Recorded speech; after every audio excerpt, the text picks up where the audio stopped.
마무리하고 또 새해를 준비하는 중요한 갈림길에 우리가 섰습니다.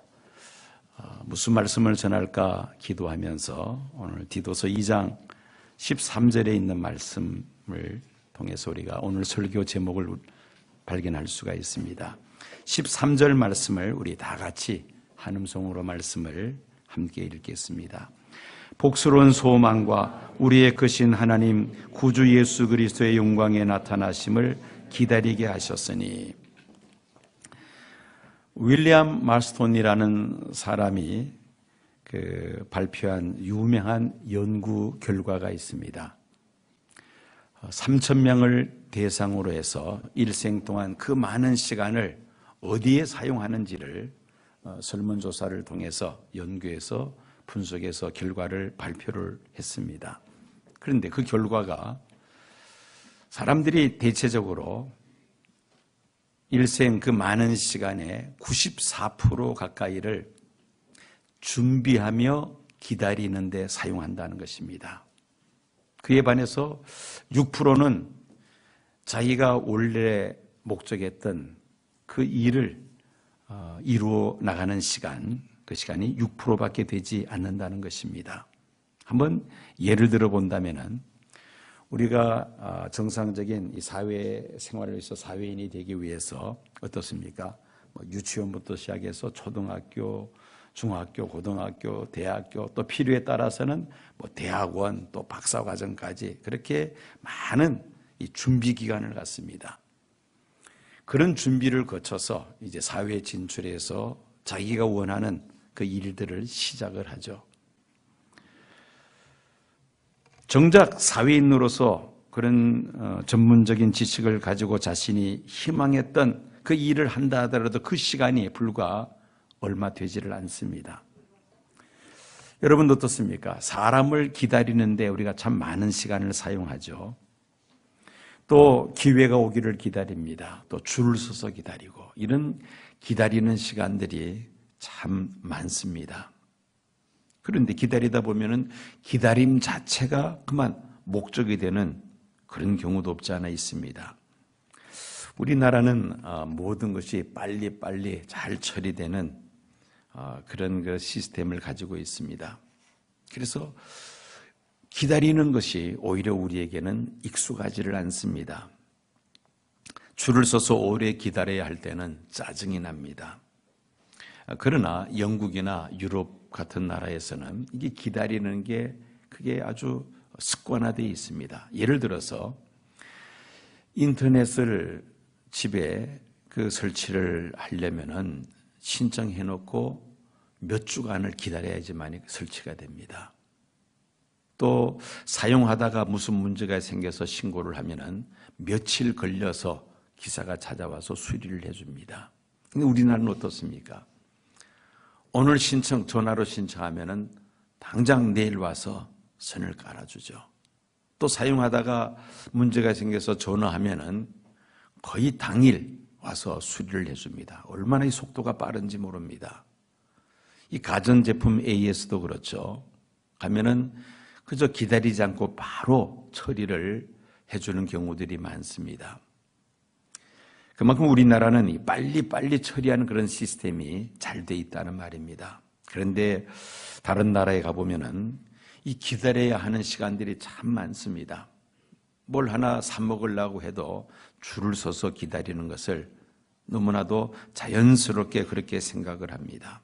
우리에게는 익숙하지 않는 그런 모습들이죠.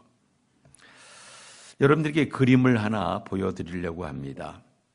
이 그림의 제목은 반드시 밀물 때가 온다는 제목의 그림입니다. 여러분들 이 그림을 보면은 해변가에 배 한 척이 비스듬히 저렇게 누워 있습니다. 밀물로 인해서 바닷물이 다 빠져나가 이 배가 모래톱 위에 저렇게 비스듬히 누워 있는 그런 모습이죠.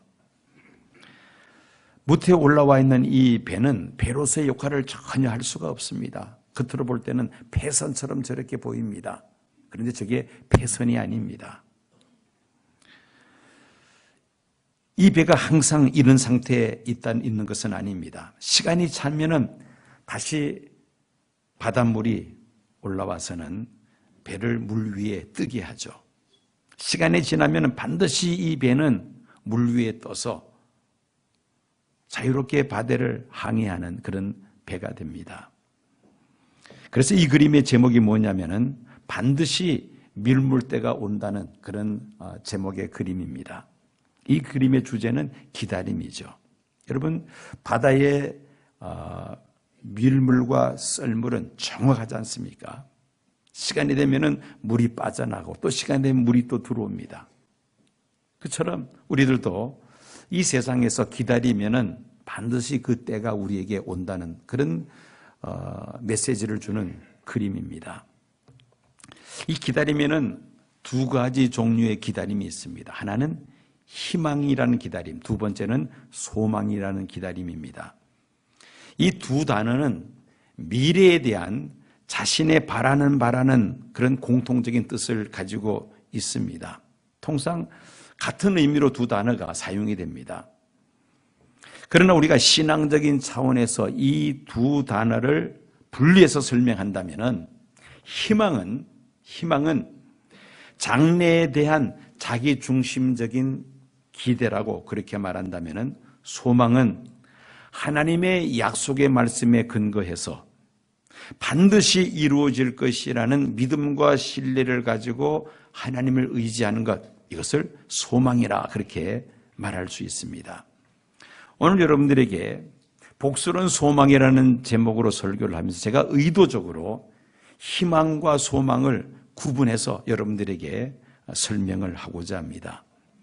우리가 살아온 발자취를 돌아보면은 어릴 때 내가 희망했던 그 일을 지금 내가 하고 있는 사람은 그렇게 많지 않습니다.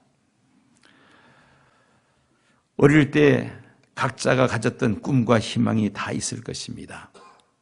그런데 현재 내가 그 꿈과 희망대로 살아가고 있는 사람들은 흔치 않다는 말이죠. 오히려 전혀 생각지 못했던 그런 쪽으로 내 인생이 틀어져서 지금 살아가고 있다고 생각되는 사람들이 더 많을 것입니다. 여러분, 우리가 가지고 있는 희망이라는 것은 언제라도 바뀔 수가 있습니다. 변할 수가 있습니다. 그런데 소망은 변할 수가 없죠. 하나님께서 우리에게 주시는 소망은 영원히 변치 않습니다. 왜? 그것은 하나님의 말씀에 근거한 소망이기 때문이죠. 어느 심리학자가 쥐를 통해서 사람이 이 희망을 또는 소망을 가지는 것이 얼마나 중요한지를 실험을 했습니다. 완전히 이 밀폐된 독안에 쥐 한 마리를 집어넣었습니다. 그런데 얼마 못 가서 그 쥐는 죽어버리고 맙니다. 그런데 그 독에 바늘구멍만한 구멍을 뚫어서 신랄 같은 빛이 그 독 안에 들어올 수 있도록 해놓고 그리고는 쥐 한 마리를 집어넣었습니다. 그랬더니만은 사흘을 살다가 죽더라는 것입니다. 똑같은 독인데 바늘구멍 같은 구멍이 있는 독과 그것마저도 없는 독의 차이가 이렇게 벌어진다는 것이죠. 즉 희망이 있느냐 없느냐에 따라서 이렇게 크게 벌어지고 말더라는 것입니다. 자, 희망과 소망이 있는 사람 그리고 없는 사람의 차이는 이것보다 더 많이 벌어질 수밖에 없습니다.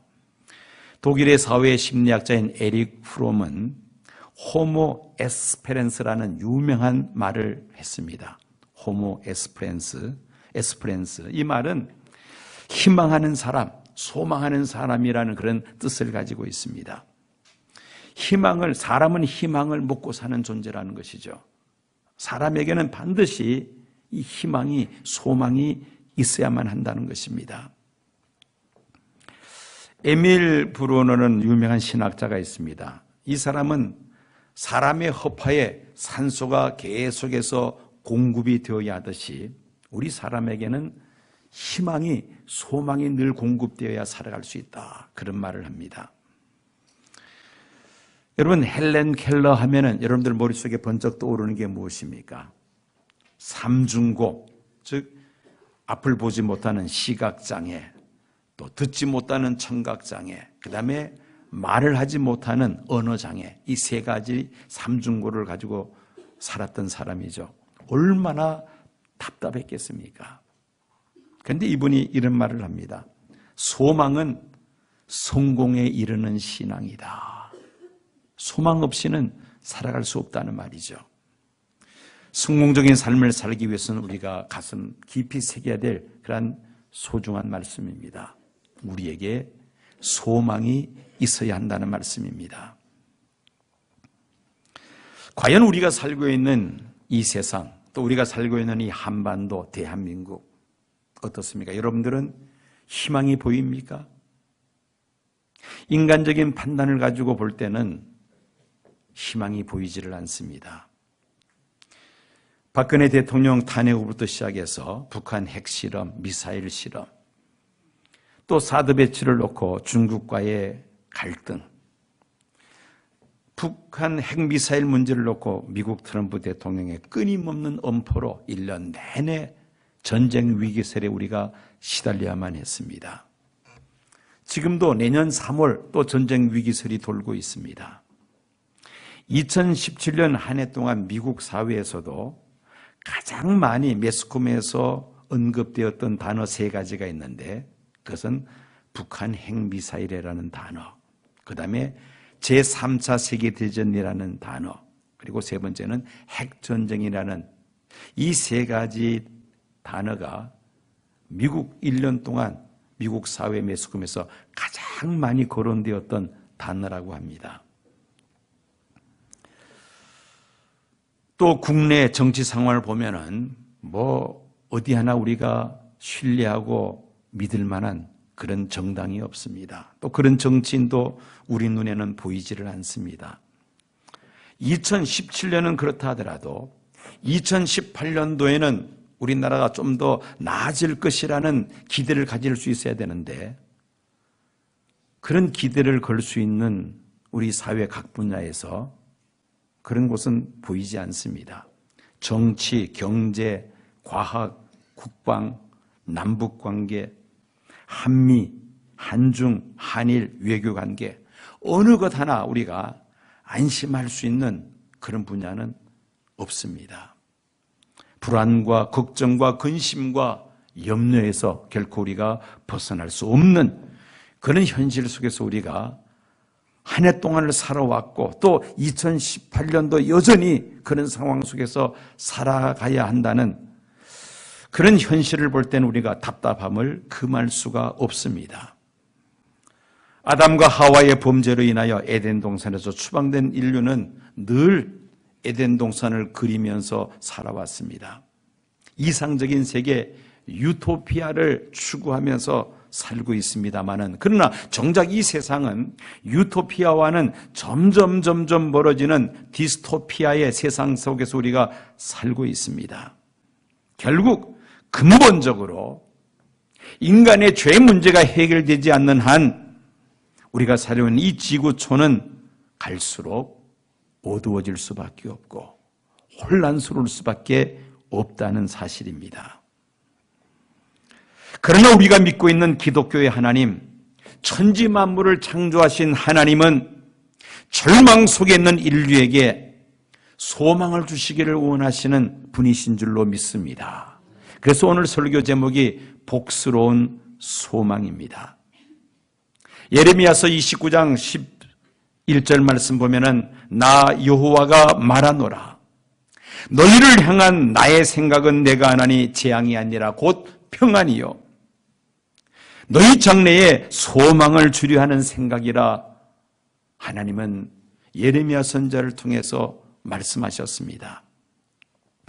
그 당시 유다 왕국이 바벨론에 의해서 멸망당하기 직전이었습니다.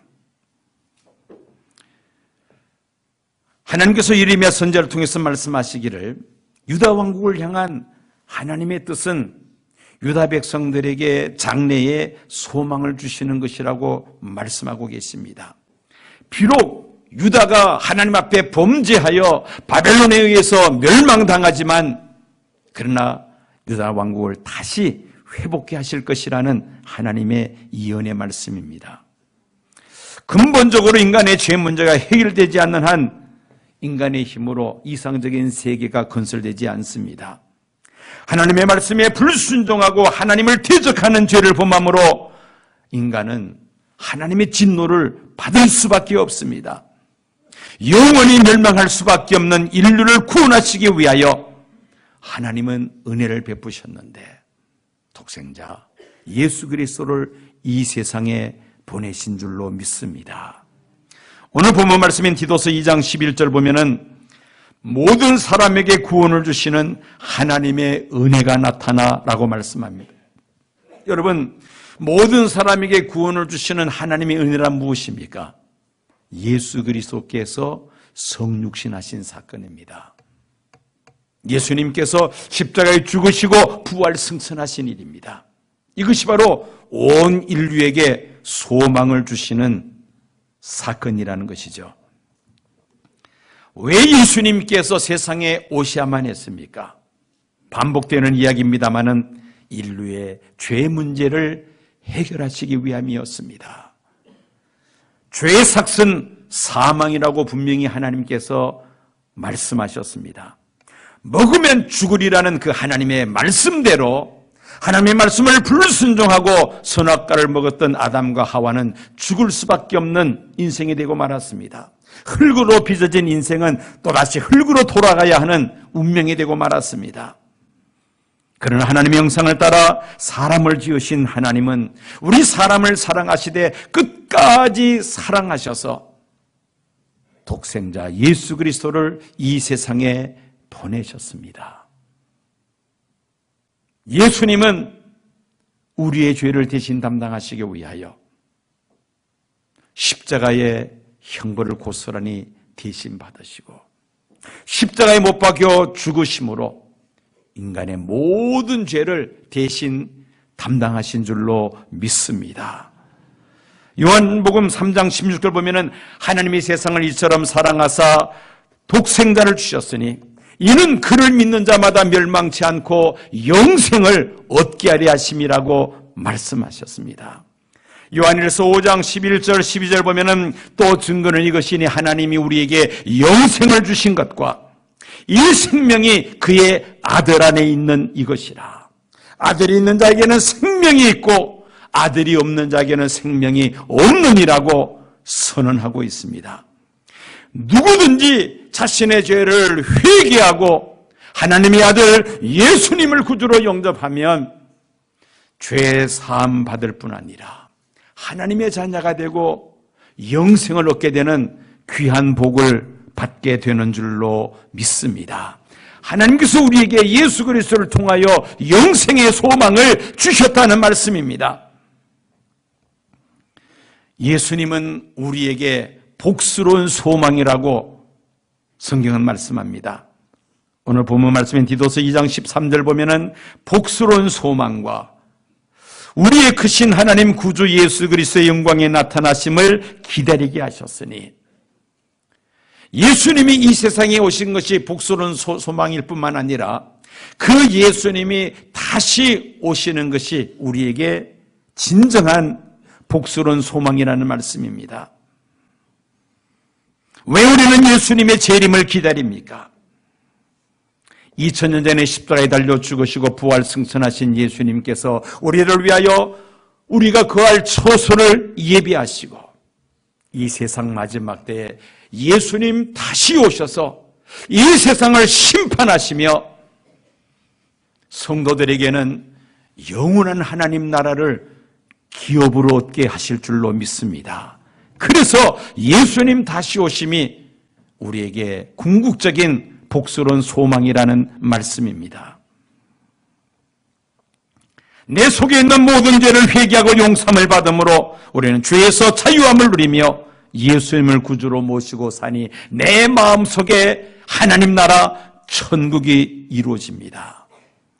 광야 같은 이 세상의 삶을 마칠 때 하나님을 알지 못하던 성도들은 갈 곳을 알지 못하여 방황하다가 영원히 멸망할 수밖에 없지만은, 성도들은 낙원을, 하나님 나라를 우리가 기업으로 얻게 될 줄로 믿습니다.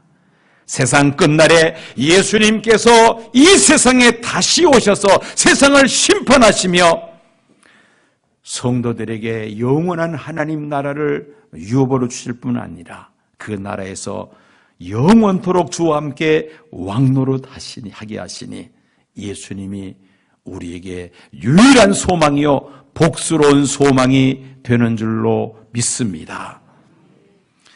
이와 같이 복스러운 소망을 가진 성도들은 이 세상에서 어떤 삶을 살아야 합니까?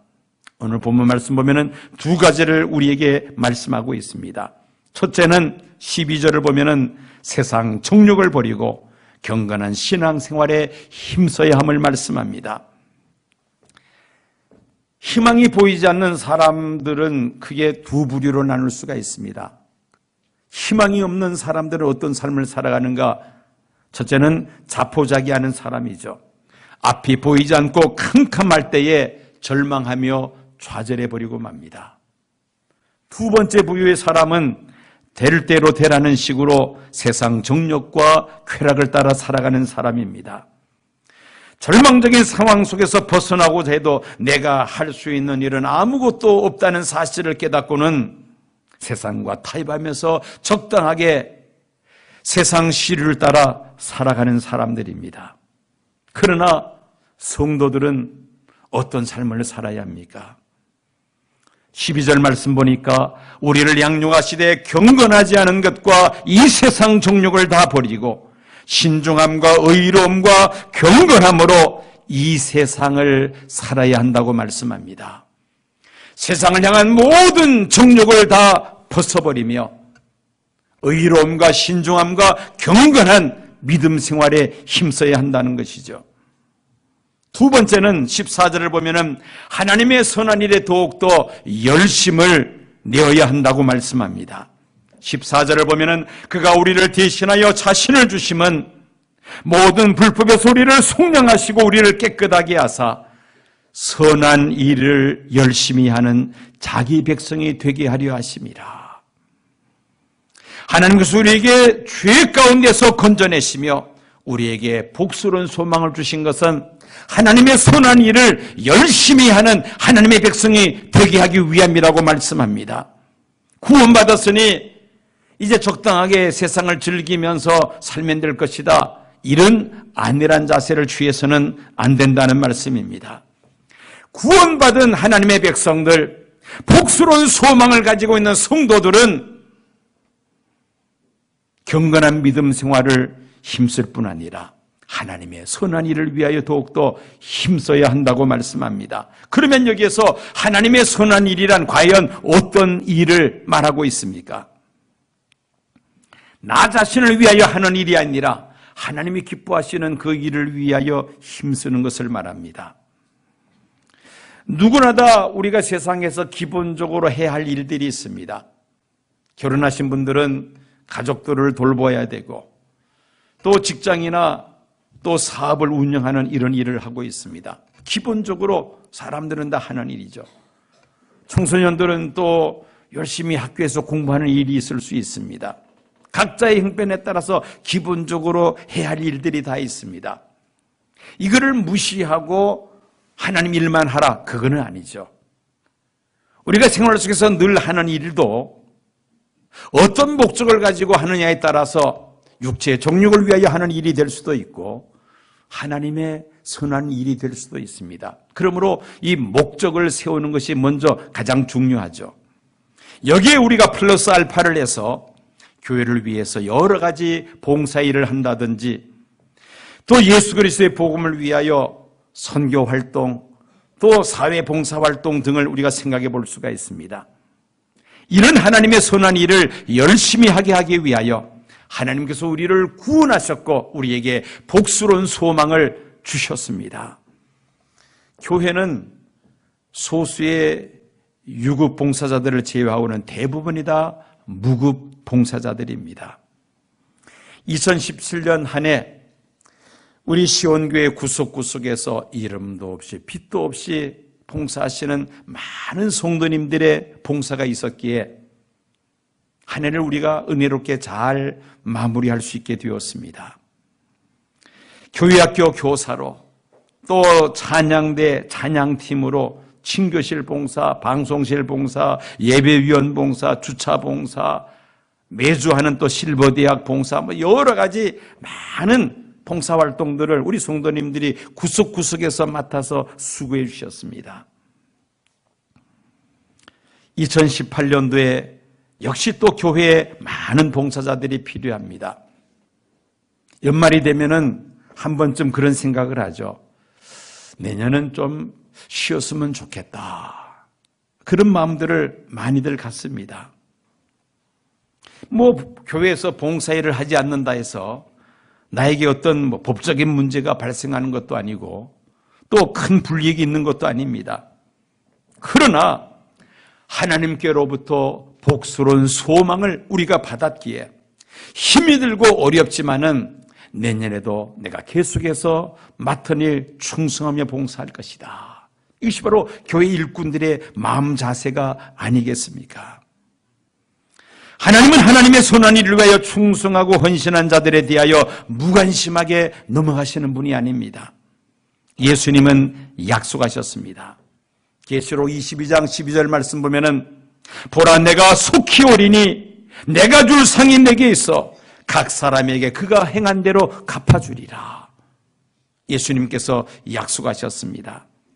사람은 다 알지 못하나 사람의 심령을 지으신 하나님께서는 우리의 마음 구석구석까지 다 살피십니다. 각 사람이 행한 대로 하나님께서 반드시 상을 주실 줄로 믿습니다. 한 나이 많은 인디안 추장이 손자를 무릎에 앉혀놓고는 사람들의 내면 속에 일어나는 갈등을 마치 두 짐승의 싸움으로 그렇게 비유를 들면서 설명을 합니다. 얘야, 사람들 모두의 마음속에서는 싸움이 일어나고 있단다. 두 늑대 간의 싸움이야. 한 마리는 악한 늑대로서 그놈이 가진 것은 화, 질투, 분노, 슬픔, 후회, 시기, 탐욕, 거만, 죄의식, 회한, 열등감, 거짓, 자만심, 우월감, 그리고 이기심이란다. 또 다른 한 마리의 늑대가 있는데 그놈은 좋은 늑대인데 그가 가진 것은 기쁨, 평안, 사랑, 소망, 인내, 평온, 겸손, 친절, 동정심, 아량, 진실, 그리고 믿음이란다. 했더니만은 이 어린 손자가 할아버지에게 묻습니다. 할아버지, 그러면 두 늑대가 싸우면 누가 이기게 되나요? 그때 할아버지가 이 손자에게 이렇게 말을 합니다. 내가 먹이를 주는 놈이 이기게 되어 있어. 내가 먹이를 주는 놈이 이기게 되어 있어. 사람들의 마음속에 선한 일을 행하고자 하는 것과 악한 일을 행하고자 하는 이 두 가지의 싸움이 끊임없이 일어나고 있는데 내가 어느 쪽을 선택하느냐에 따라서 결정된다는 것입니다. 독일의 신학자 위르겐 볼트만은 33살의 젊은 나이에 희망의 신학, 소망의 신학이라는 책을 펴내므로 세계적인 명성을 얻게 됩니다. 1967년에 이 책이 미국에서 출판되었을 때에 미국의 뉴욕 타임즈지는 이 책에 대해서 평가하기를 유럽에서 번지고 있던 죽음의 신학은 희망의 신학 때문에 설 자리를 잃어버리고 말았다고 그렇게 평가를 했습니다. 또 다른 잡지에서는 이 몰트만의 희망의 신학은 그리스도인의 창백한 피 속에 철분을 공급하였다라고 평가를 했습니다. 당시 유럽은 죽음의 신학이 퍼져 있었습니다. 그런 상황에서 이 몰트만의 희망의 신학, 소망의 신학은 그들에게 새로운 활력소가 되었다는 것입니다. 하나님은 우리 사람에게 희망을 주시는 소망의 하나님이신 줄로 믿습니다. 소망의 하나님을 믿는 성도들은 이 소망을 가지고 경건한 신앙생활에 힘쓸 뿐만 아니라 하나님의 선한 일에 열심을 내어야 한다고 오늘 성경은 우리에게 말씀하고 있습니다. 우리는 2017년 참 힘든 한 해를 보냈습니다. 2017년 새해에 더 나아질 것이라고 그렇게 생각되는 분야는 없습니다. 그런 보장이 없습니다. 비록 우리가 살고 있는 이 세상이 희망이 보이지 않는 세상이지만은 우리는 절망하거나 좌절해서는 안 될 것입니다. 하나님께서 우리에게 주신 복스러운 소망을 붙잡고 이 어려운 세상을 헤쳐 나가야 할 줄로 믿습니다. 2017년 불안과 혼돈 속에서도 하나님은 우리를 지키시고 보호해 주셨습니다. 우리 시온교회를 하나님께서 지켜주신 줄로 믿습니다. 2018년 모든 것이 불확실한 그러한 2018년입니다마는 하나님께서 우리와 함께 하시면 2018년도 넉넉히 우리가 헤쳐나가게 될 줄로 믿습니다. 하나님이 우리에게 주시고자 하는 것은 불안이 아닙니다. 멸망이 아닙니다. 하나님께서 우리에게 주시고자 하시는 것은 우리에게 소망을 주시기를 원하십니다. 예수 그리스도 통하여 우리에게 주신 이 복스러운 소망을 붙잡고 2018년 믿음으로 힘있게 새 출발할 수 있는 귀한 성도님들이 다 되시기를 축원합니다. 지금은 우리 주 예수 그리스도의 은혜와 아버지 하나님의 극진하신 사랑과 성령님의 감동감화 충만 역사하심이 하나님께서 우리에게 주신 복스러운 소망을 가지고 2018년에도 하나님 앞에 경건 생활에 힘쓰며 하나님의 선한 일을 위하여 더욱더 힘쓰고자 다시 한번 결심하는 이 자리에 머리 숙인 사랑하는 성도들과 시온교회에 속한 모든 믿음의 권속들과 이 땅에 거하는 하나님의 백성들 위에 지금부터 영원까지 함께 하옵시기를 간절히 축원하옵나이다. 아멘.